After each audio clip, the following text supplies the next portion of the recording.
protest in Baltimore, and this was just a little video they caught of Freddie Gray being taken away by the police. I'll just show Fiona, you who also only wants to use her first name, shot this video. She says Freddie, a guy she knew as a joker and a ladies' man, only said one thing to her that day. When I ran up the street and seen him, the first thing I asked him was he okay, because I heard him screaming, and he didn't never say yes or no. He just said I can't breathe, and this was yelling. One thing consistent with every witness statement, this was the spot where Freddie was first arrested by police. And then inexplicably, they say, he was dragged to this spot right here. Witness also tells us that Freddie was on his back, handcuffed, his legs up behind his back, a knee of an officer firmly on his neck. Freddie Gray's cousin.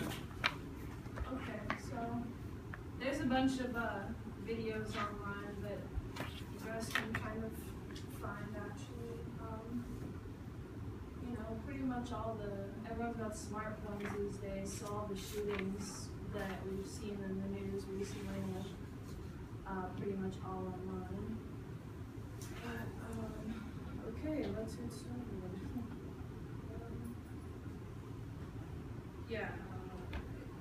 Trayvon Martin, Michael Brown, Freddie Gray, these names are known worldwide and they represent the Black Lives Matter, and they represent the Black Lives Matter, Hands Up, Don't Shoot movements happening nationally. According to blacklivesmatter.com, every 28 hours, a black man, woman, or child is murdered by police or a vigilante law enforcement. This statistic is alarming and reflects the racism that still lies just below the surface of everyday life in America. Everyone should be concerned about this apparent inequality, because as long as only some of us are equal, no one is equal.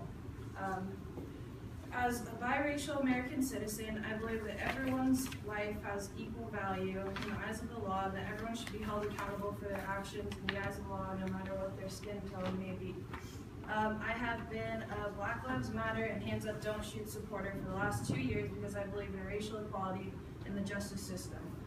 Due to stereotypes, media portrayal of African Americans and our country's racist roots, blacks face inequality in the justice system today.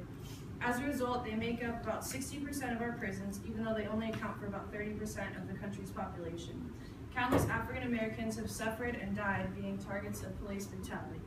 Today, I'll be discussing how our justice system does not provide equal treatment for black people, why media has had such an influence on America's interpretation of black people, and how we can fight against this inequality in America and in our justice system. Let's get started. Every day, black people are at risk of going to prison or worse, being shot by a police officer simply because of stereotypes and racism. Black lives are not valued in our justice system and are not considered equal. According to the Bureau of Justice Statistics, 1 in 3 black men can expect to go to prison in their lifetime. Consider that statistic. 1 in 3 black men can be expected to go to prison. These numbers are more than concerning, and this is just one of the hundreds of statistics that reflect inequality in America for black citizens.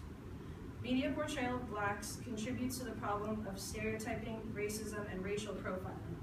From the early days of vaudeville to blackface to Jim Crow, blacks have been humiliated and villainized through media for over a century. This results in fear of African Americans. When we watch TV, what types of black people do we see? A gangster, a thug, a rapper, or maybe even just loud with an attitude. When blacks are negatively portrayed on TV, it affects the way that society views them. For example, one of the most analyzed films to this day is D.W. Griffith's Birth of a Nation, because of its innovative direction. Though the film is regarded by many as groundbreaking, according to filmsite.org, the film continued to be renounced as the meanest vilification of the Negro race. This is just one of the countless examples of when media portrays blacks as being evil. It's no wonder where this sense of fear has developed from. Fortunately, many people protested the release of the film that was originally titled The Klansman in 1915, and it was not released in all movie theaters. And this is some images actually from the movie Birth of a Nation. Has anyone seen it? Show of hands.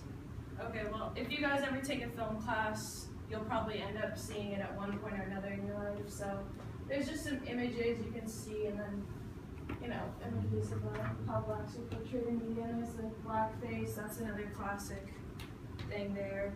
Now that we've determined the root issues, let's discuss some of the possible causes. Our laws were written with the intention of keeping African Americans at the bottom of the social ladder from the beginning. Since then, little has changed because these laws still result in inequality. Media also plays a role in the way we culturally view blacks, and this results in inequality that blacks face in the justice system. Because our laws were originally written with the intention of not giving black citizens the same equality as whites, traces of this still remain embedded in our justice system to this day. Because it's more favorable to see a white man as a hero and a black man as a villain, this is often the case. Darren Wilson, Norman Neesmith, and countless other white officers or citizens like them have been acquitted in cases of black men being shot to death. There have been little repercussions for taking the life of a black person for hundreds of years in our justice system. This is simply a fact that is known by all blacks, especially those in the South. The point is that when a white man shoots a black man, there's rarely justice for the victim or their family. Another contributing factor is the news media. One of the more popular evening shows in the 90s was called Cops. There's an image of it right there. And in the show is mostly known for degrading black people amongst other minorities. Shows like this create a horrible image for African Americans. We all have seen mugshots of countless black people on news channels. Images have a powerful impact on people. If a family in Pasadena sees that an African American was involved in a shooting or robbery in the Leimert Park area of LA, they associate that area with violence, and they assume that anyone from that area that looks like the assailant is most likely a criminal. This is how media has shaped our views of blacks in society culturally. People of all different backgrounds make assumptions that all blacks are immoral or thugs or even murderers. Now let's move on to some solutions to these problems, or possible solutions, that is. We can start by not stereotyping as a culture, severely punishing police brutality, violence, and murder, and by advocating for blacks more in the justice system instead of labeling them as criminals immediately. All officers should be trained to shoot to injure rather than to shoot to kill.